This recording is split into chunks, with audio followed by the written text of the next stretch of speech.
Okay, today's daf is Kuf Chaf Aleph. We are going to start with the new Mishnah.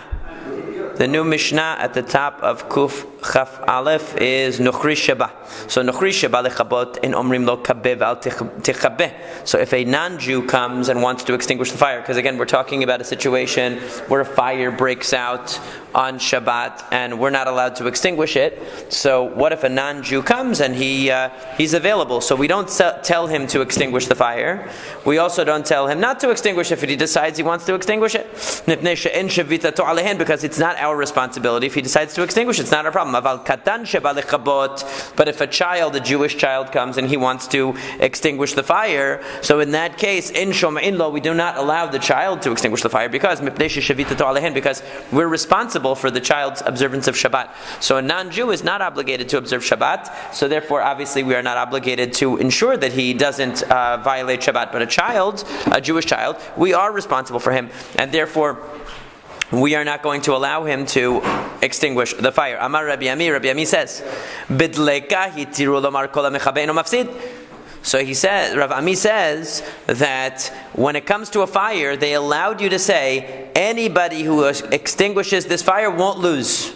Meaning to say, we don't tell the non-Jew to extinguish the fire, but we say anybody who extinguishes this fire is not going to lose.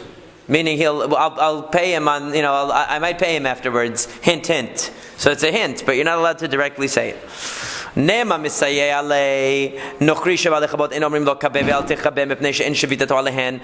it sound from our Mishnah like it supports this teaching of Rav Ami? Because Rav Ami said that you can indirectly allude to the fact that you're going to pay the non-Jew, because you say anybody who extinguishes this fire is not going to lose. Not going to lose means he's going to gain, right? But you don't say it. You don't say, I'm going to pay you if you extinguish the fire. You just say, if somebody does this, they probably won't lose. So it sounds like the same thing as our Mishnah, because our Mishnah says you don't say, it's a hint. So you don't say kabeh, you don't tell him to extinguish, v'al techabeh, you don't tell him not to, right? So kabehu de lo amrinan le, we don't say to extinguish it, ha kol ha-mechabeh eno mafsid, amrinan le. But we could say anybody, in other words, you don't say to him personally, go extinguish, but we could say general thing, like if anybody happens to be able to extinguish this, they won't be losing out, So it's very general. And then they'll say, this is an opportunity for me. So so it sounds like you can do that. But emasefa, what about the end? Al tichabeh. It says you don't say al tichabeh either. You also don't say not to. Lo amrinan le. V'chol ha-mechabeh eno mafsid nami lo amrinan le. But maybe the implication is, since we don't stop him, we also don't indirectly encourage him, because it says don't say extinguish and don't say not to extinguish, right? Don't say kabeh, don't say al techabeh. So from the fact that you can't directly tell him to extinguish, we thought maybe that means you can make a general statement. But it also says that you shouldn't tell him not to. In other words, you shouldn't interfere, which implies you also shouldn't try to convince him to do it. If it's telling you don't interfere if he goes to do it, it means don't nudge him to do it either. So therefore the Gemara says, rather we cannot infer anything from the Mishnah. We can't learn anything from our Mishnah about Rav Ami, but Rav Ami's halacha is actually brought as the halacha in Shulchan Aruch, that one would say that. That one would say anybody who intervenes here will not lose out. So Tanu Rabbanan, the rabbis taught, there was a situation where a fire broke out in the house or in the courtyard of Yosef ben Simai, Bashichin, in the town of Shichin, Uvau anshe gistera shel tzipori lechabot, and basically the military men from Tzipori came in order to extinguish the fire, because Yosef ben Simai was a big shot in the king's court. In other words, he was one of the officials. Yeah, so because he was an official, he was the secretary of the treasury. So they came to help him. He wouldn't let them extinguish the fire in his courtyard because of Shabbat. So what happened? A miracle happened.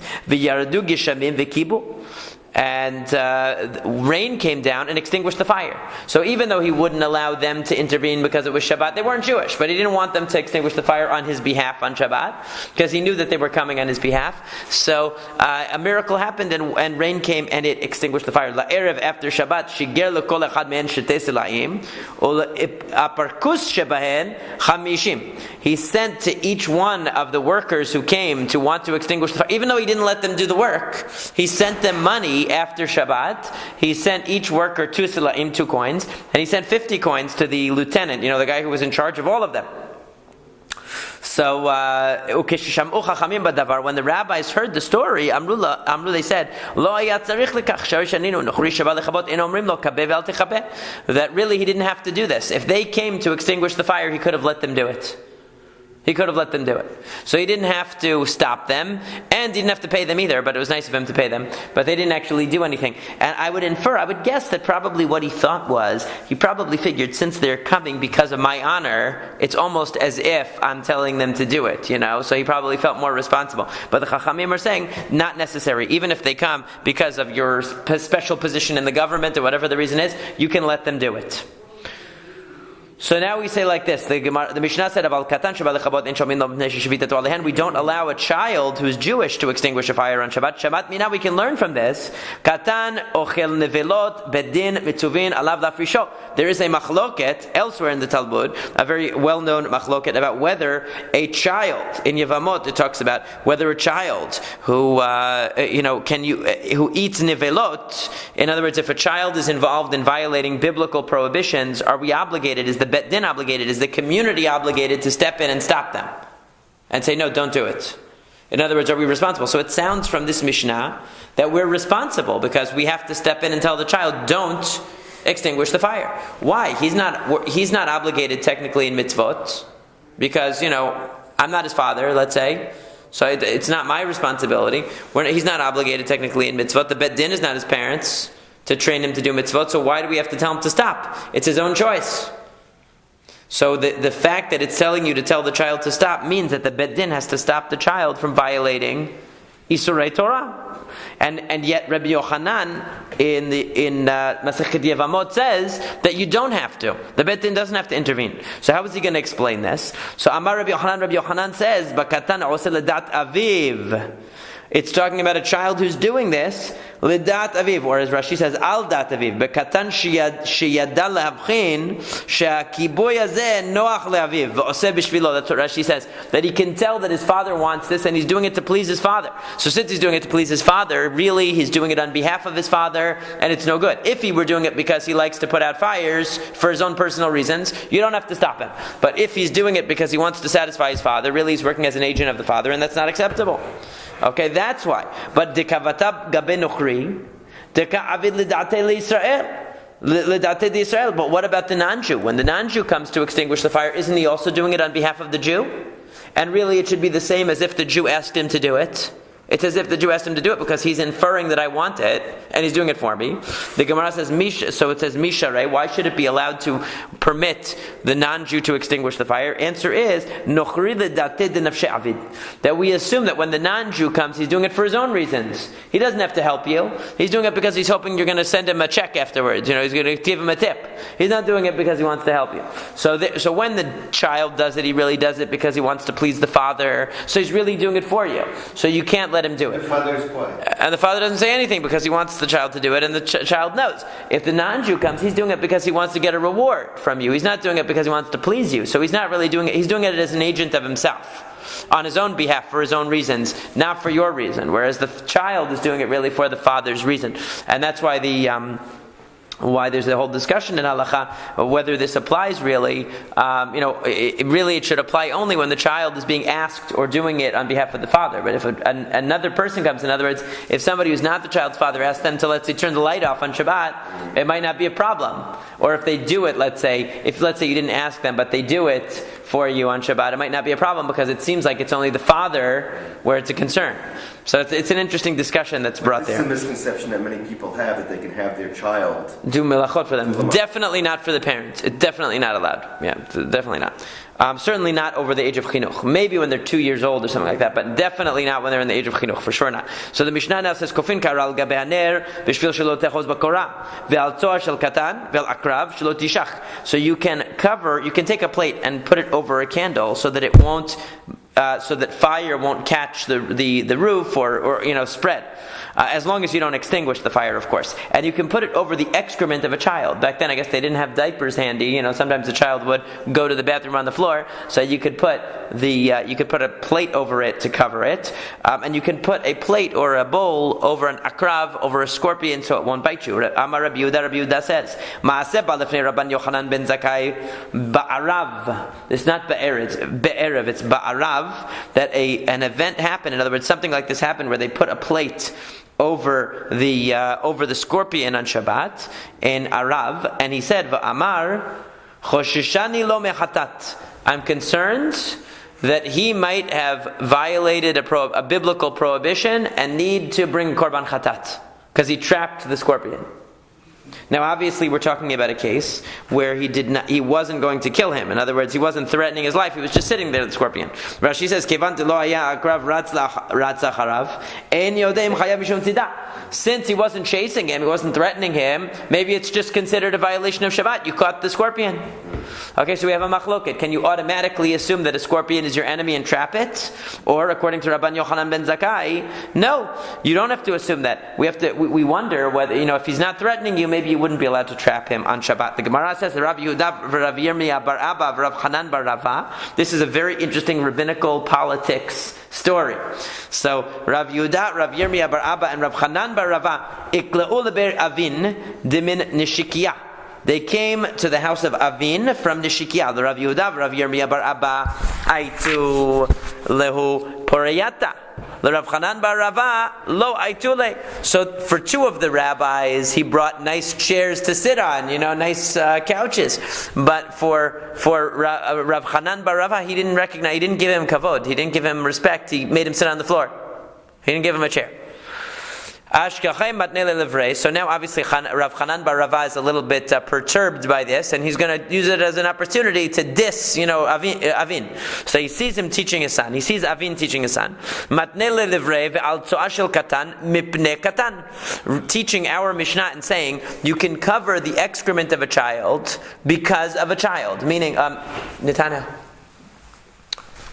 That you can cover the excrement of a child for this to prevent a child, in other words, from becoming soiled by playing around. Because when the children are running around and touching things, they're going to end up touching this tso'ah, this excrement that is in the middle of the floor. So that's why we cover it. So Amar le Avin. So Amar le, he said to him, Avin Shatya, this fool or this idiot Avin, matnei shetuta levnei, is teaching his son stupidity. Right, so he's already angry at him because, he didn't give him a chair, he made him sit on the floor, So now he sees him teaching something and he says, "You're a fool, you don't know anything." And he says, "You're teaching your son the wrong thing." Avin was a rabbi? I get, it doesn't call him Rav Avin, so I don't know, I don't think so. So, V'halo hi atzma muchenet leklavim. How can you say that that excrement of a child, because it said in the Mishnah you can remove excrement, right? It said in our Mishnah it said ve'al tzoa shel katan, that it's the excrement of a child, but according to Rav Hanan bar Rava, that's not what it means. He says no, it's that excrement actually can be eaten by dogs. The dogs would come and they would eat it off the floor, right? So it's not considered muktzeh. So why can't you just move it? Why are you telling me that I have to cover it with a plate? If you're going to tell me that the reason why you can't move it is because it's muktzeh, because it wasn't there yesterday, and anything new that comes into existence on Shabbat, it's called nolad, it's something new, and it can't be moved. But we learned in a Baraita, it says in the Baraita that rivers that flow and springs that bring forth water, if you take water from a spring on Shabbat, you can take it with you. Even you don't say, well, it's muktzeh because the water that's here right now in the river wasn't here yesterday. Right? It was far upstream. It was somewhere in the middle of nowhere, and now it's here. So, but because the nature of the water is to flow all the time, it's always replenishing. It's predictable. So we consider it like it was here all along. So too, with excrement, we know that the child is going to go to the bathroom and leave excrement, and dogs will eat it, so it's not muktzeh. It's not muktzeh. So we asked him, how should I teach it then? Avin asks Rav Hanan bar Rava. So he said to him, al tzo'ashel tarnegolim mipnei katan. What are you supposed to cover? The excrement of chickens, so the child won't play with it. Okay, because the excrement of chickens is not something even a dog would eat. So it's definitely intrinsically muktzeh. It doesn't have any use. But isn't it just like remember we learned about a chamber pot, that's something which is used as a chamber pot, in other words like a potty for a child, you're allowed to remove it. They used to use that all the time. They didn't have running water, running toilets, so they used to use it sort of like a potty. So you can remove that from a room on Shabbat, even though it would be muktzeh. Why? Because it's disgusting. So why shouldn't you be able to remove a disgusting thing? Should he, so why can't you remove the chicken excrement? So he says, maybe you'll tell me that the only time you're allowed to move a chamber pot is because you're not moving the actual excrement. What are you picking up? The pot, or you're picking up the potty. You're not actually picking up the excrement. But the thing itself you can't move. That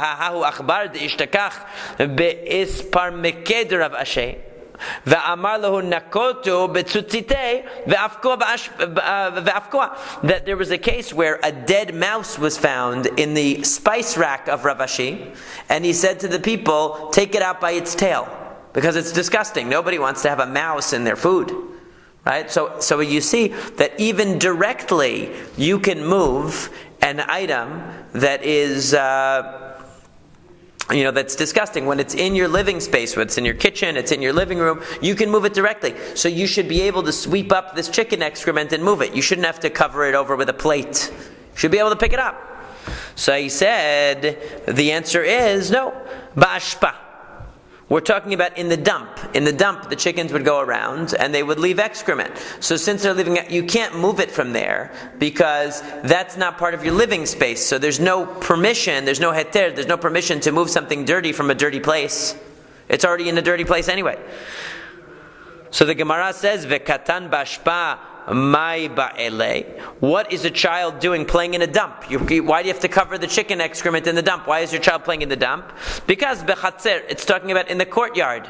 Well, in the courtyard, chatzer nami gurav shel ra'ihu. Even in the courtyard, we wouldn't want anything dirty, so you should be able to remove it. Answer again, bashpashe bechatzer. It's talking about the place where people put garbage, but in the courtyard. So it's semi. In other words, it's a place where kids will play around. It's not out in the public domain dump, but it's in the courtyard, but it's not in the clean part of the courtyard. So since it's not in the clean part of the courtyard, you can't move it. If it were in the clean part of the courtyard, be able to move it out. But since it's in the dirty part of the courtyard, you can't move it. But children will sometimes go play there, so you will want to cover it. So that, according to Rav Hanan bar Rava, is what we're talking about here. That's the case where you cover it over with a plate. But regular excrement, or excrement which is in your living domain, you would be able to move. Okay, you wouldn't have to leave it there at all. It wouldn't be muktzeh. Val akrav shelo tishach, you're allowed to put a plate or a bowl over a scorpion so it doesn't bite you. Rabbi Yoshua ben Levi, kol hamazikin ne'eragin b'Shabbat. Rabbi Yoshua ben Levi says, all dangerous animals can be killed on Shabbat. Forget about covering, you can kill them. Mativ Rav Yosef asked an objection here. Chamisha neragin b'Shabbat ve'elohen. There are 5 animals you can kill on Shabbat, and here they are. Zevuv shebe'eretz Mitzrayim, a certain type of fly in Egypt that I suppose was deadly. V'tzir'ah shebe'ninveh, the wasp of Ninveh. V'akrav shebe'chadyav, and the akrav, the scorpion in Chadyav. V'nachash shebe'eretz Yisrael, and the snake of Israel. V'kelev shoteh b'chol makom, and the rabid dog in any place. Okay, so these are 5 categories of animal that you're allowed to kill anytime. But any other animal, Rabbi Yoshua ben Levi just told us that any animal you can kill on Shabbat. And what's the reason? Rashi says because he's following Rabbi Shimon. Rabbi Shimon says that melacha she'enat tzricha legufa. If you're doing a melacha, not because you want to, but because you're removing a problem, it's only rabbinically forbidden. So if you kill an animal that's dangerous, you're not killing it because you want the dead animal. You're killing it because you don't want the animal. So according to Rabbi Shimon, that would only be rabbinically prohibited. And Rabbi Yoshua ben Levi is saying the rabbis didn't prohibit it in a case where you're doing it to prevent danger. But now Rav Yosef brings a Braita, which apparently is following the same view as Rabbi Shimon, and it says there are only 5 cases where you're allowed to do that. All other cases are forbidden. So how can Rabbi Yoshua ben Levi say that all dangerous animals can be killed on Shabbat? So Mani, who is this Braita going like? Clearly, Rabbi Yehuda cannot be. Clearly, the Braita cannot be Rabbi Yehuda, because the Braita that says that there are 5 animals that you're allowed to kill can't be Rabbi Yehuda, because according to Rabbi Yehuda, even an animal that, even when you destroy something, even when you kill an animal because you don't want it, it's still biblically forbidden. Ela lav Rabbi Shimon. Rather, the Baraita that specifies only 5 animals that you're allowed to kill is following Rabbi Shimon. Vehanehu disharei acharini lo. And Rabbi Shimon is saying there are only 5 cases where the rabbis allowed you to kill these animals. All other cases of dangerous animals, you can't kill them. So that refutes Rabbi Yoshua ben Levi, because Rabbi Yoshua ben Levi said that all animals that are dangerous you can kill. Amar Rabbi Yirmiyah said, Uman nemalandaha mitaratztahi. How do you know that your Braita is accurate, Rav Yosef? Maybe your Braita is wrong. Dil mishabashtahi. Maybe it is a mistaken Braita. Why would it be a mistaken Braita? Because any Braita that wasn't taught in the yeshivot of Rav Oshaya and Rabbi Chia and Rabbi Oshaya were the ones who edited the Braitot. So any Braita that wasn't taught in their academy wasn't vetted properly. It wasn't peer reviewed, basically. So it's not reliable. So maybe it wasn't reliable. Maybe Rabbi Yoshua ben Levi is right. So he said to him, Amar Rav Yosef, Ana matninala ve'otivnala va'ana mitaritznala. I taught it in my academy as valid. I raised the objection, and I'm going to answer it.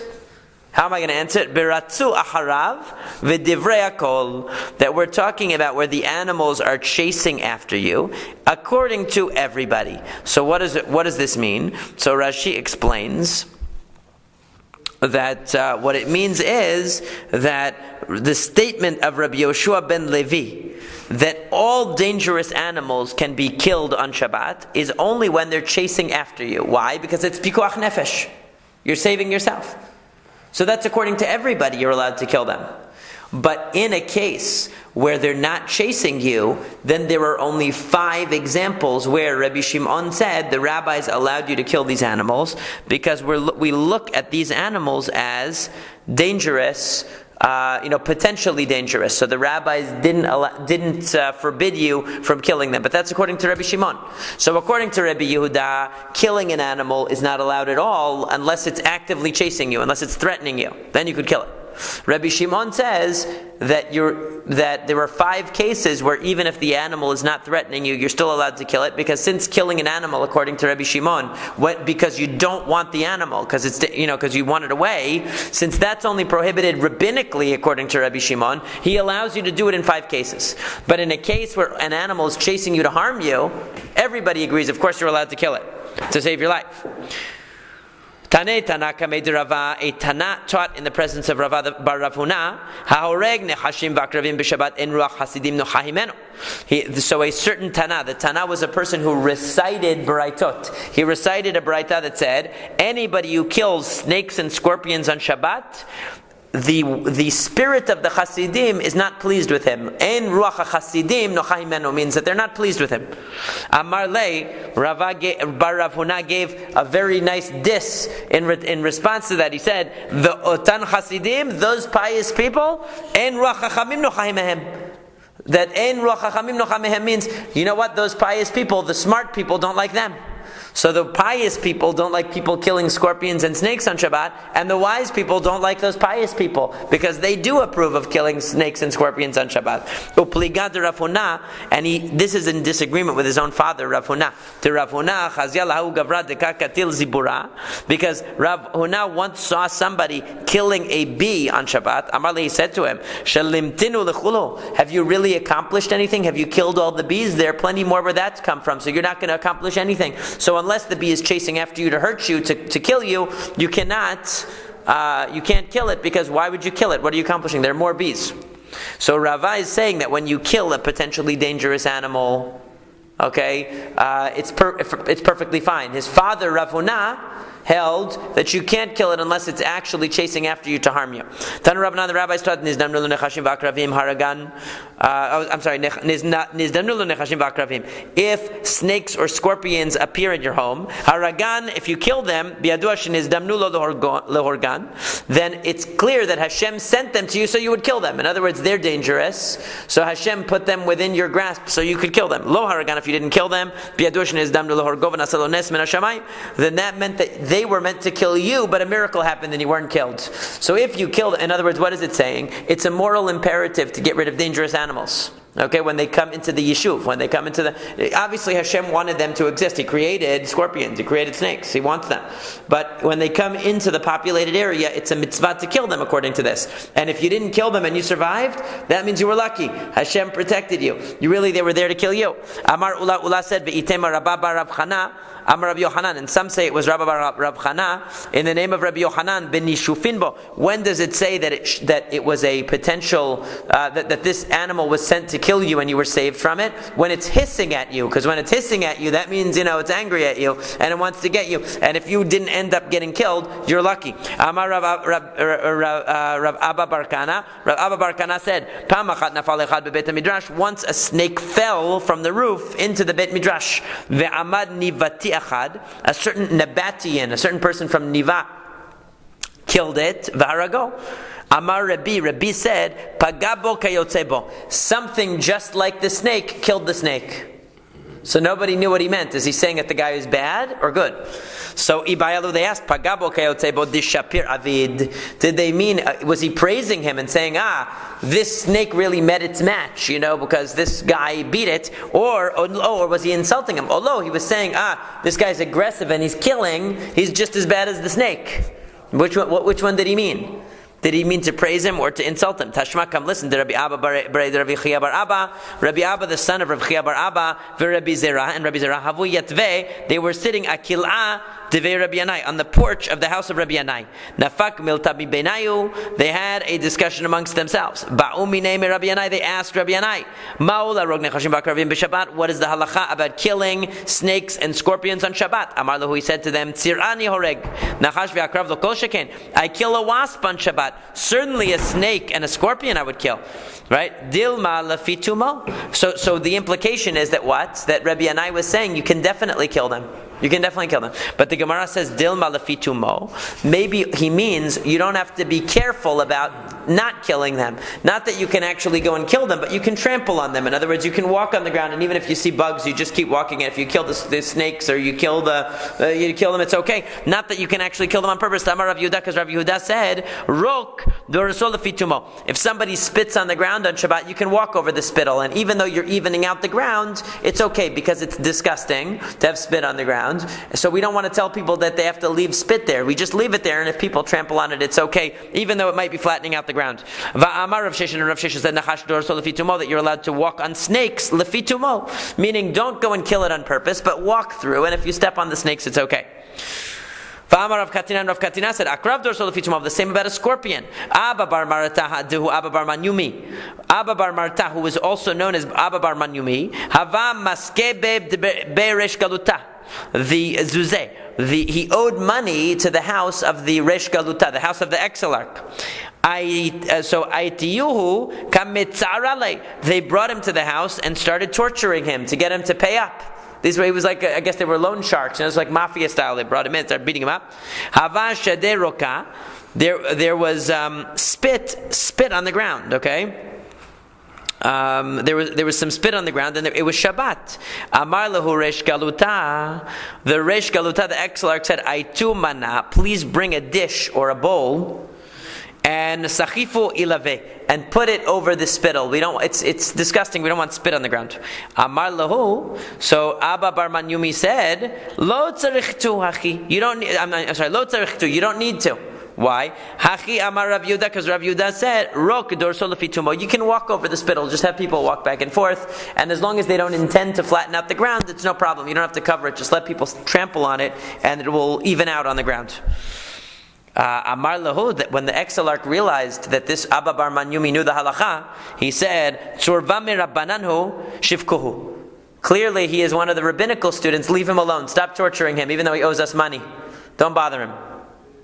Amar Rabbi Abba Bar Kana. Rabbi Abba Bar Kana said, Amar Rabbi Hanina, in the name of Rabbi Hanina, Pamutot shel bet Rabbi mutar l'taltalan b'Shabbat. The candelabra of the house of Rabbi, you're allowed to handle it on Shabbat. Now, obviously, we're talking about a candelabra that wasn't used that Shabbat, so it's not muktzeh, and it's not made of parts, because we learned earlier in the Masekhet that if it's made of parts, you're not allowed to move it. But a nice, beautiful, decorative candelabra, you're allowed to move around on Shabbat. Amar le Rabbi Zera asked him, Benitalim biyado achato b'shtei yadayim. Are you talking about a candelabra that you can hold with one hand or with two hands? In other words, even a very heavy one that's kavua bimkomo, that always stays in its place, even that one you can move? Or you were talking only about lighter ones? So he said, Amar le ke'otan shel bet avicha, like the ones in your father's house. Rashi says this means small ones only. Tosafot says this means large ones. So we don't know what the answer was, too vague. We don't know the answer. Amar Rabbi Abba Bar Kana, Amar Rabbi Hanina. Rabbi Abba Bar Kana said that Rabbi Hanina said, Kironot shel bet Rabbi mutar l'taltalan b'Shabbat. These carts of the house of Rabbi, these were carts that they would transport people in them. Carts to transport people, you can move them on Shabbat. So they're not considered too heavy or too stationary, that they're sort of like that they have to be left in their place on Shabbat. So what does that mean, with the horses or just? No, just that you would pull it, that you would pull the person on it. Yeah. Amar le Rabbi Zera said, "Benitalin ba'adam echad u'b'shnei bnei adam." Are you talking about carts that are pulled by one person or two people? Amar le ke'otan shel bet avicha, like the ones in your father's house. And again, Rashi says that means only small ones, not large ones, because it's too much of a tircha. It's too heavy, and it's supposed to be, like they would push people in them, So either because it's something that remains in its place, okay. So that so the question is, do we say that it's unclear what his answer is, whether it's a reference to the small ones or the large ones? Rabbi Abba Bar Kahana said, "Hitir lahem Rabbi Hanina lebet Rabbi l'shtot yayin bekronot shel nochri." That bechotam echad, that Rabbi Hanina permitted the house of Rabbi to drink wine that came in the wagons of the non-Jews bechotam echad, with only one seal. Not the wine. The wine was Jewish, but right, of course. No, that was delivered. Right, it was delivered by the non-Jew. Right, so the non-Jewish Jewish delivery guy brought the wine. The wine, of course, was made by Jews. Right, so velo yadana imishum desavar like Rabbi Eliezer imishum emtad benesia. But I don't know the reason why he allowed it. Is it because he holds like Rabbi Eliezer that for wine we only require one seal? In other words, the concern is if you transport wine and it doesn't have a seal, we don't know that maybe the non-Jew switched it with different wine that wasn't kosher wine and brought you wine that wasn't kosher because they didn't have a mashgiach. Right? So normally we require a double seal on things. You would require a double seal. So is the reason why he required only one seal, is that because he's lenient and he holds like Rabbi Eliezer that you only require one seal? Or is it because he held that since this was being done for the house of the Nasi, the servants would be afraid to do any funny business. For a regular person that gets wine delivered, we have to be stringent and require two seals, because the regular delivery guy, he doesn't care what he delivers you, and he's going to get away with it no matter what.